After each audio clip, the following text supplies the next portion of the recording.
7, ignition sequence started. All engines are started. We have ignition. The last time a human being flew toward the moon was 1972.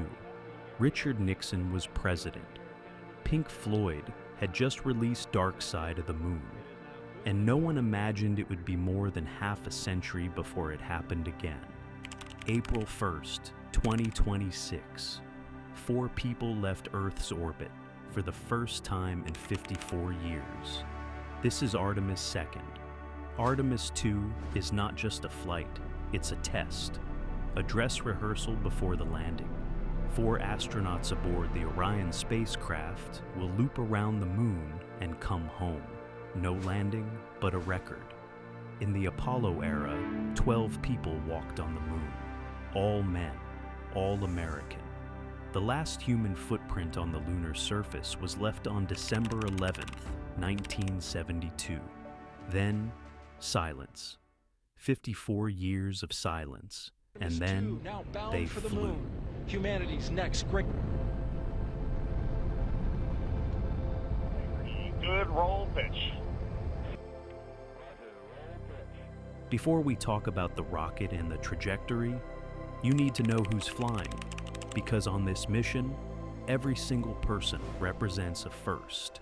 Reed Wiseman, commander, 50 years old, naval aviator, former chief of NASA's astronaut office. He already lived at the International Space Station, 165 days back in 2014. But no one from his generation had ever flown toward the moon. Now, he is the first commander of a lunar mission since Gene Cernan on Apollo 17. And at age 50, the oldest human being ever to leave Earth's orbit. He lost his wife in 2020. She died of cancer while he was leading the astronaut corps through a pandemic. He flies to the moon not only on behalf of NASA. Victor Glover, pilot, U.S. Navy captain, test pilot. He already spent 6 months on the ISS as part of SpaceX's first Crew Dragon long-duration mission in 2020 and 2021.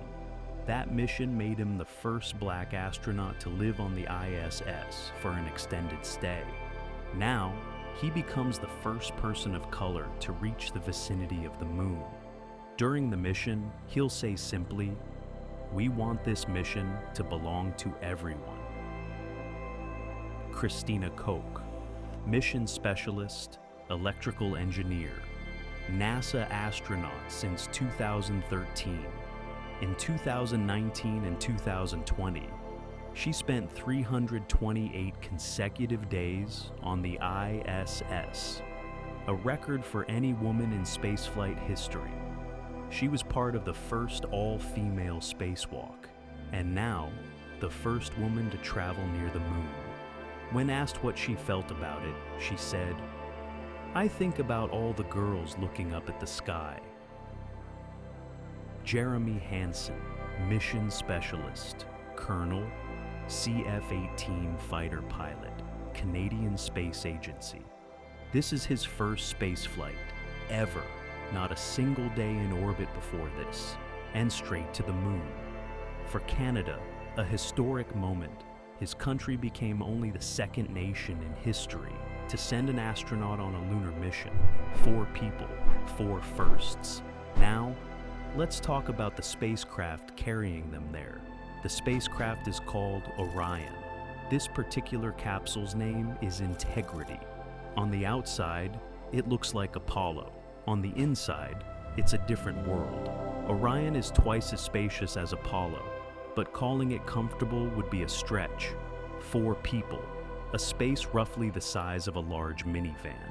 The SLS, Space Launch System, is one of the most powerful rockets ever built, as tall as a 30-story building, generating 8.8 million pounds of thrust at liftoff.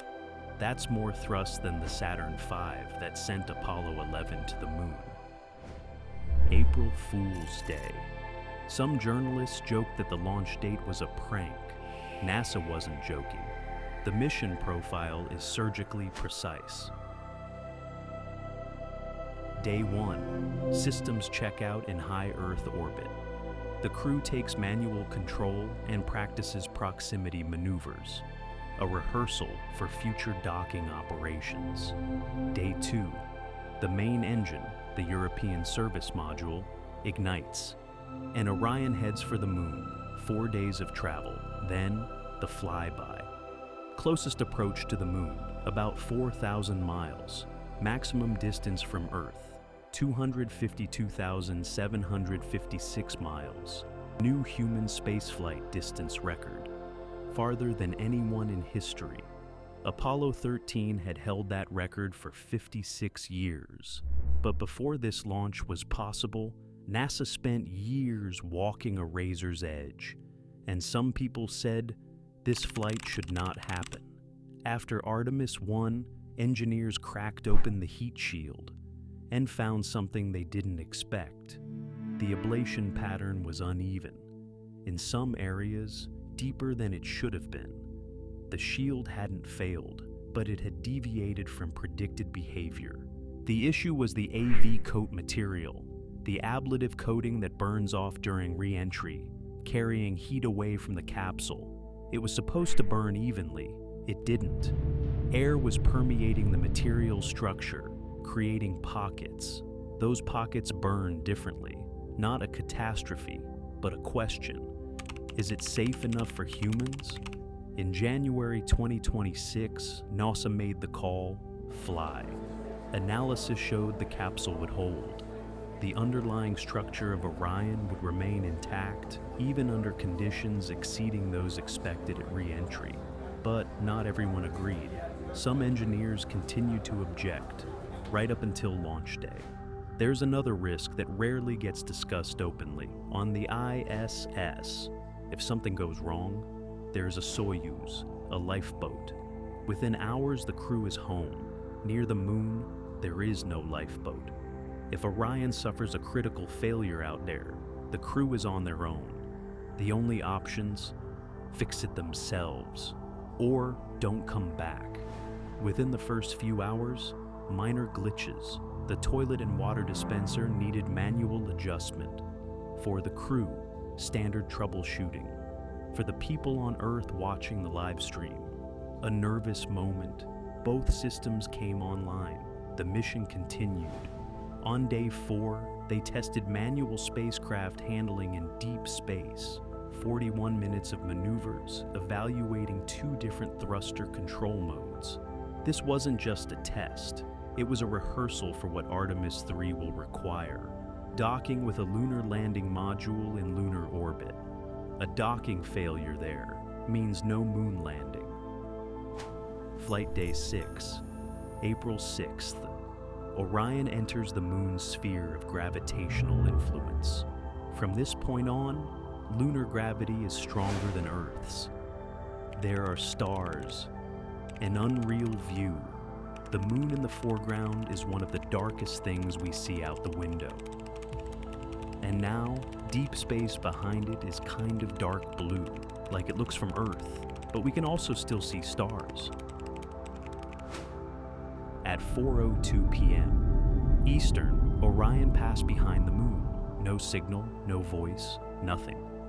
4 people, alone. Farther from Earth than any human being in history.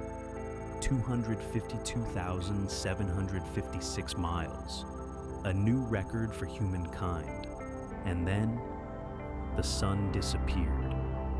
From the crew's perspective behind the moon, a total solar eclipse began. Not like the ones we see from Earth. The moon appeared far larger.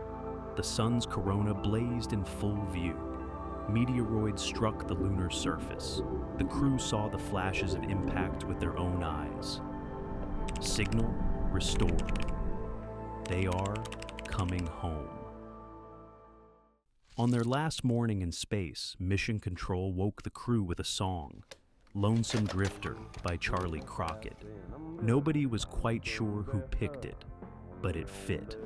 At 7:53 p.m., Orion entered a planned 6-minute communications blackout as plasma formed around the capsule during peak heating. The the crew was experiencing up to 3.9 Gs, nearly 4 times the weight of gravity, for 6 minutes, silence, again. Then, at about 22,000 feet, drogue parachutes deployed to slow and stabilize the spacecraft. Near 6,000 feet, 3 main parachutes unfurled. The speed dropped from 25,000 miles per hour to 17.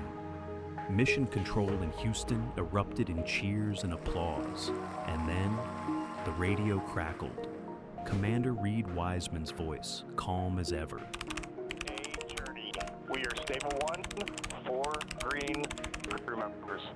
They had flown 694,481 miles in total, farther than any human being in history. 10 days, 9 hours. He flew to the moon, and he left her name there. Reed Wiseman named one of the lunar craters Carroll. Engineers inspecting the heat shield after splashdown found the char loss behavior observed on Artemis. One was significantly reduced, both in quantity and size. The fix had worked. The shield had held. NASA continues preparing hardware and teams to launch Artemis 3 in 2027, ahead of lunar surface missions beginning in 2028. In 1972, Gene Cernan, the last man to stand on the moon, said before climbing back into his lunar module, "We leave as we came, and God willing, as we shall return." 54 years later, they returned, not to the surface, not yet, but they were there, in the sky above the moon, and they came home.